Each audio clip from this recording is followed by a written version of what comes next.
Hello, my name is Michael Lambert. Now, in a week's time, we're going to have a brand new government with a huge majority, no doubt.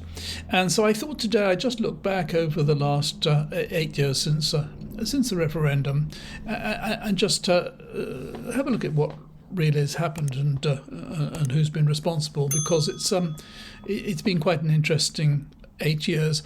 I think historians are going to find this, an extraordinary period. That what we've done to ourselves in that time has been quite beyond belief. Now, we heard lots of talk earlier on about strong and stable government, and all we've had really is chaos and confusion and dishonesty and corruption. It's been truly the worst government ever. And we've had, in that short period of 8 years, we've had 5 prime ministers, we've had 5 chancellors, 7 home secretaries, 7 foreign secretaries, 7 trade and industry secretaries. I mean, the whole thing has been just a complete and utter mess. And I think people have lost all confidence in politics and politicians. I think you hear over and over again people saying they're all the same. They're all in it for themselves. They're not interested in us, and that's a bad thing. It's very, very unhealthy for any country to have politicians so disrespected. And I mean, you can see how it's happened. I don't want to spend a lot of time going over people we've talked about before, but the guy responsible really for everything that has gone wrong, it was Farage, who, funnily enough, is now back in the limelight again, isn't he? He's a guy a bit like Johnson, a bit like Trump, who just loves being in the spotlight, and that's I think really his only interest, in the same way as it was with particularly with Boris Johnson. Just want to be talked about, want to be in the papers, want to be on the television. And Farage, as we know, he was an MEP for 20 years. He would have had a very good salary, and I'm quite sure he would have claimed every possible expense. He hardly ever turned up, and all he ever did was moan about how terrible the EU was and how it would be so much better if we left. And I think it was really because of that Cameron decided to hold a referendum, believing, of course, that that Remain would win easily, and that would shut up Farage and the right-wingist party. But we all know what happened. And then we've got Theresa May, and then we've got Boris Johnson, surely the worst prime minister we've ever had, a man who's a complete and utter charlatan, a man who's dishonest. He's been sacked twice before for lying, and who just took the whole thing as a bit of a laugh, and was utterly incompetent and self-indulgent, and seemed to be most interested in getting people to spend money on him. And eventually his dishonesty, as we know with the parties, the party gate, was the end of him.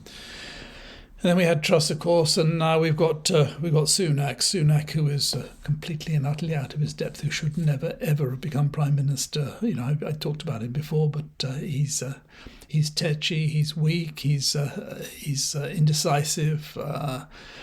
He's hopeless. He wasn't a success as Chancellor. He was giving away a lot of money, which made him very popular, but he wasn't a success. If you look at all the things like the Eat Out to Help Out, and if you look at the bounce back loans, which were apparently his idea, bounce back loans which anybody could get, and thousands of people got them fraudulently.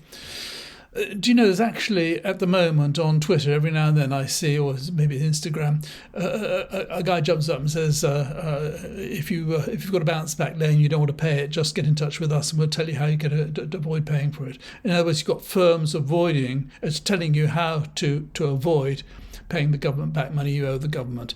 It's extraordinary.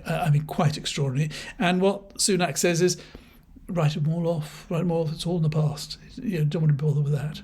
Same with Test and Trace and with the PPE scandals. I mean, it's just unbelievable. Last week there was a report, you almost certainly saw it, where apparently £1.4 billion worth of PPE, which is perfectly all right, is not going to be used, and then they're now just getting rid of it, and we'd be paying to get rid of it. It's really, really quite extraordinary. And again, Sunak is I think I quoted last week his schoolmaster who said that he didn't really believe in Brexit. Of course he didn't, because he's an intelligent man, like Johnson is. Neither of them believed in Brexit. They just saw it as a way of advancing their own careers. The quote I gave you last week was from a schoolmaster of Sunak at Winchester, and he said his support for Brexit was purely self-serving. He knew to a single penny how much it would cost, but he put his career and the Conservative Party ahead of that and supported it. In other words, he's been pursuing this lie in the way that Johnson was pursuing it. And not only that, he's probably the most incompetent politician in terms of doing politics that almost ever. Just extraordinarily incompetent. The idea that he would make 5 pledges, not knowing that he could fulfil them all, and in fact failed to fulfil 4 of them, and only really fulfilling one of them, which was getting inflation down, which had nothing to do with him. Of course, he claims credit for this, now down to 2%, but when it was 11 point whatever it was percent, that was nothing to do with him. It was world affairs beyond his control. And I think other sort of stupid mistakes he makes, like calling the election too early. I mean, why would you call the election now if the planes are about to take off to Rwanda next month, and if inflation is going to come down more and things are going to get better, and everything is working? Why would you call the election? He probably just wants to get out of it, frankly. And this obsession with small boats, it's such a waste of time and effort and energy for what is actually not that big a problem. It is a problem, it's got to be solved, but it's not something to focus absolutely everything. You never hear anything from him apart from small boats. And then there are all the election gaffes, aren't there? Calling it too early and standing in the rain and looking ridiculous, and then going off to the Titanic and museum in Belfast, and then skipping the D-Day commemorations, and then this betting scandal, and not sacking people immediately. That scandal came to light. It's all just utter incompetence, and it's a man who hasn't got a clue what he's doing. But he's the latest running the country, and when you look at the state the country is in, you might sometimes say, well, is it possible? Well, it's possible because we had a load of clowns running it. And let me just tell you, when it comes to the question of the state we're in at the moment, and the number of people who are leaving the country. The NHS, as we all know, is in a terrible state with 7 million people coming up, 8 million people on the waiting lists, not coming down.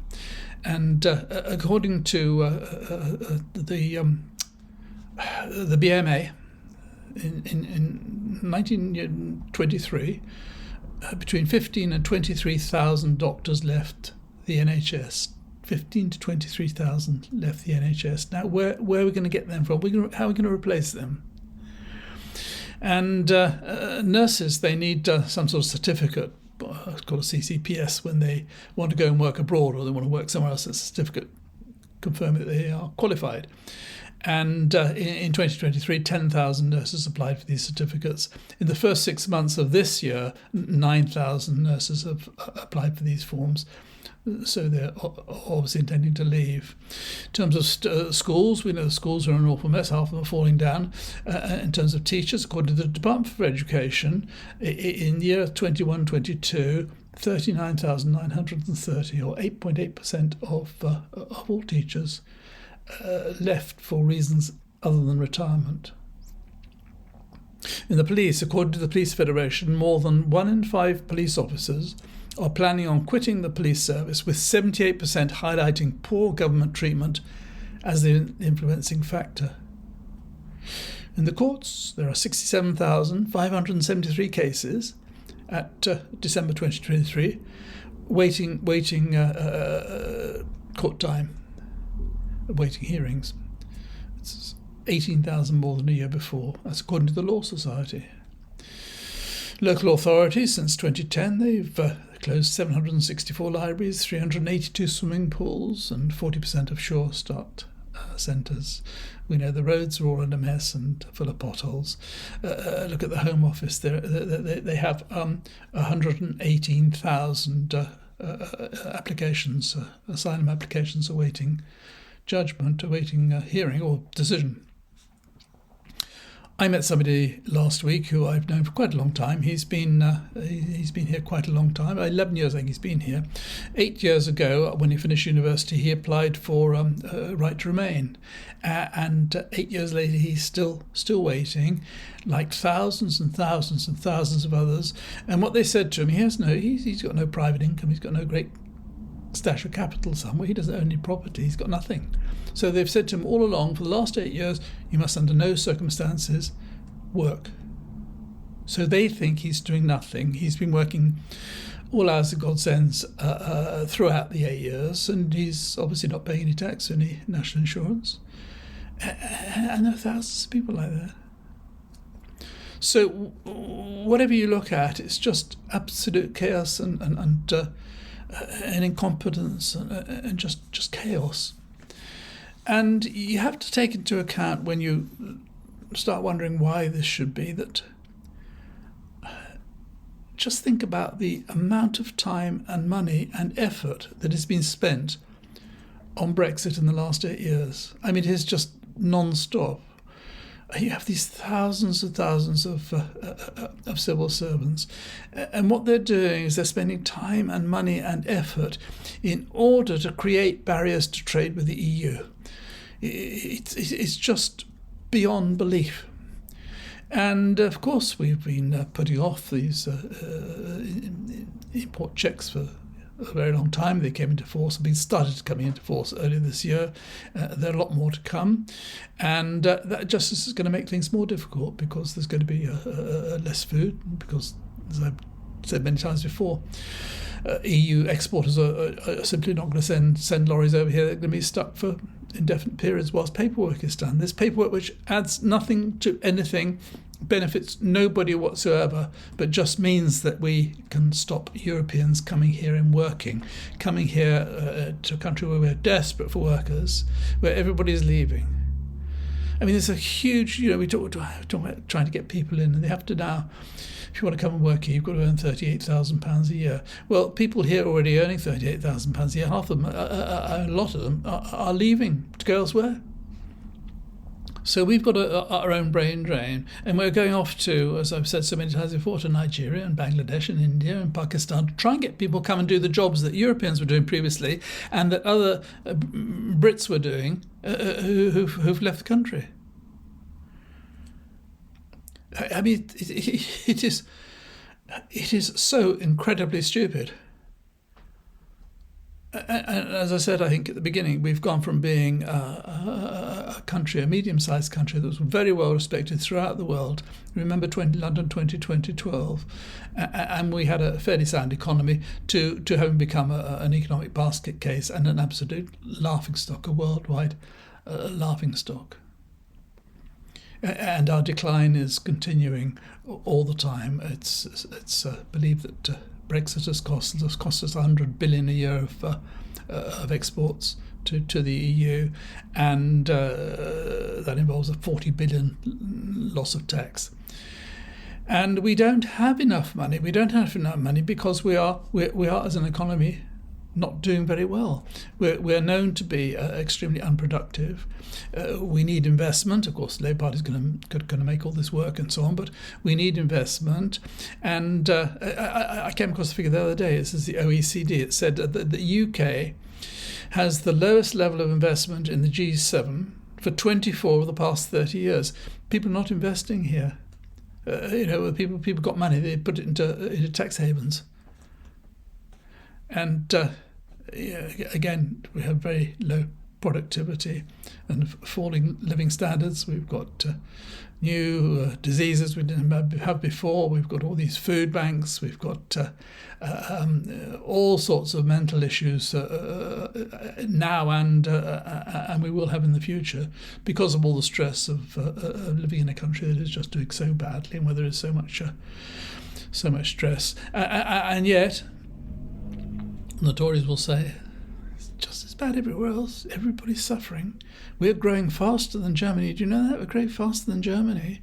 We're the fastest growing economy. I think we've always been the fastest growing. For the last 10 years, we've been the fastest growing economy in the G7 or the G20 or the world. I'm not sure where exactly. So everything must be fine if we're doing better than other countries.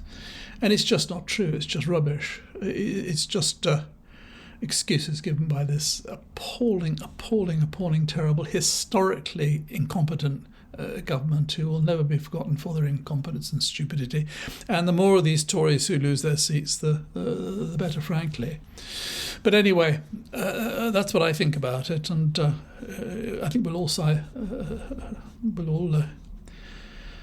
with great relief next Thursday night when the results start coming in and it's all over for the Tories. But not sure it's going to be a very easy run for the Labour Party. But anyway, I'll talk about that in another video. I was going to go through all the characters. I wanted to talk about all the characters, 30 or so characters who've really been responsible for all this mess over the last 8 years. But I think if I were to have done that, it would have made this video too long. So maybe I'll make another video talking about all of them, because they should not be forgotten, these people, these irresponsible and very often corrupt and very often perverted and very often dishonest people who've been running the country for the last 8 years. Anyway, that's what I think about it. If you watched this far, thank you very much as always. And so until next time, thank you for watching and bye for now.